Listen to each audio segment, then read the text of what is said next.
New CBS News Battleground Tracker is showing Democratic presidential candidate Joe Biden has a narrow edge in Super Tuesday states.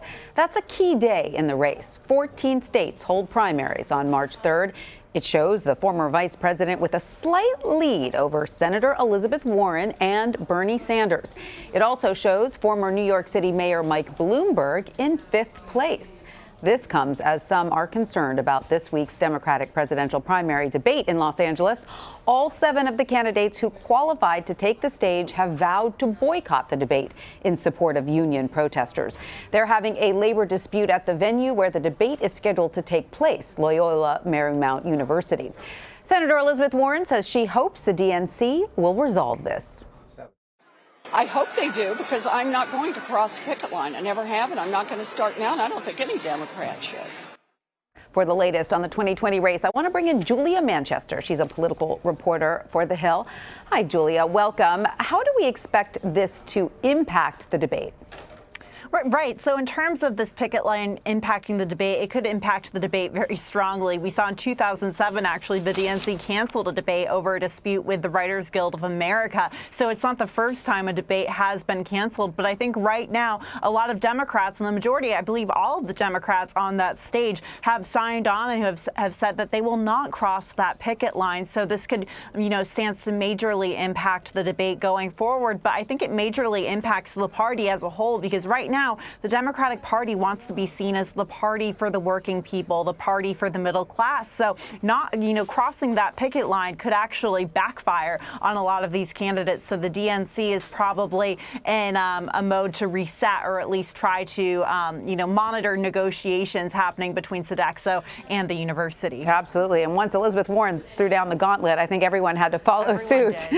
Now, Julia, this also comes as 9 Democratic candidates have signed a letter asking the DNC to change the rules of who appears at the debate. The letter was started by Senator Cory Booker, who did not qualify for this week's debate. What is the argument here? So the argument is that the threshold to meet these requirements to qualify for the debate is simply too high, and that, with this threshold, a lot of candidates that are supported by a number of voters out in these early primary states or states across the country aren't getting a chance to see the candidate they support or the candidate they want to hear more about on that stage. There's also the diversity requirement, saying that, with these current guidelines, we saw that the stage, I believe only Andrew Yang is the only person of color on Thursday night's debate stage. So that is an issue. But overall, you're hearing a lot of these candidates voicing their supports to lower the threshold, so you can essentially get more of a diversity of ideas on the debate stage, and so more voters can be exposed to more candidates. And remember, these debates are really the only time voters get to see these candidates express their ideas and see these ideas compared with other candidates on stage.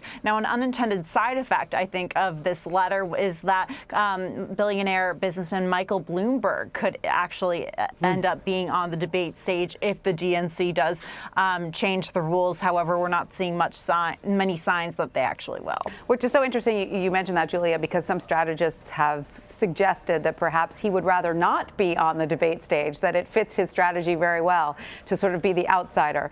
It would be interesting if he could qualify and then just bowed out.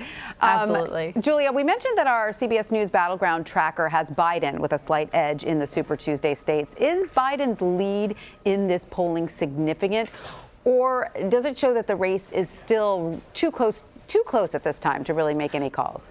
Well, you can look at this poll as well as a number of polls that came out last week, and there definitely is a clear trend that Biden's lead is solidifying. However, you're seeing some changes, and I think that the lower spots, but behind the top spot in these polls are starting to change more. I mean, Bernie Sanders came to 2nd place in a recent NPR poll that was released earlier today, and we've seen that Bernie Sanders' support among voters of color has also increased, and there was actually a Change Research poll out of South Carolina last week that showed for the first time Biden wasn't leading by double digits in the state and that Bernie Sanders was trailing him by 7 points. So clearly, I think a lot of these polls show that the race is still fluid. However, Biden's role as the top front runner is very much solidified. However, there is definitely opportunity in the over the next month for other candidates to build up on that. And speaking of that opportunity, Julia, what also stands out from the Battleground Tracker is that billionaire Michael Bloomberg is in 5th place. And of course, he joined the race significantly later than most.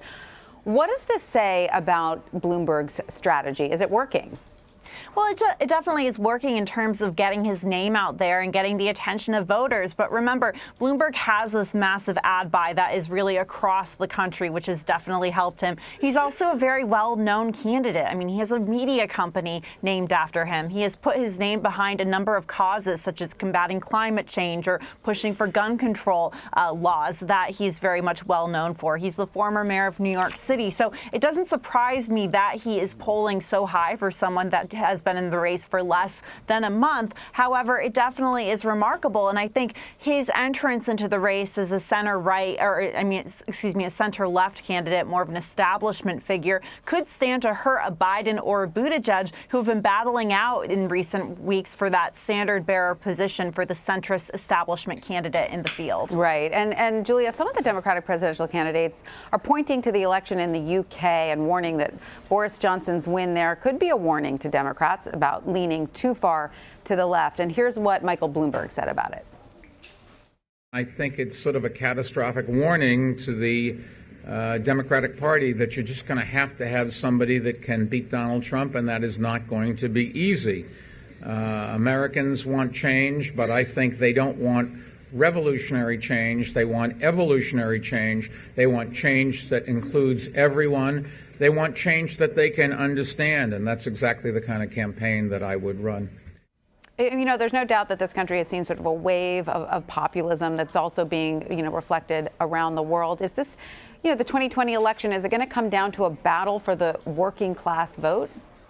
I do have a bit of an issue with comparing this election in the U.S. to that election in the U.K. And the biggest difference between these two elections is that we're not dealing with Brexit. Brexit was a very prime issue for a number of voters going in the polls in the U.K. We saw that Boris Johnson very much pushed this idea that we need to get Brexit done, and that Jeremy Corbyn wasn't in the Labour Party, weren't necessarily campaigning on that same idea. And I think that helped Boris Johnson in the long run. So I'm not sure if you can necessarily compare these two elections really because of Brexit. However, I think ever since 2016, when we saw the Brexit vote happen in the UK and it was followed months later by President Trump's victory, it shows that, populism is definitely a common denominator in both of these countries. However, I think populism on the left could, still prevail in this Democratic primary, but, it really, we don't know how that will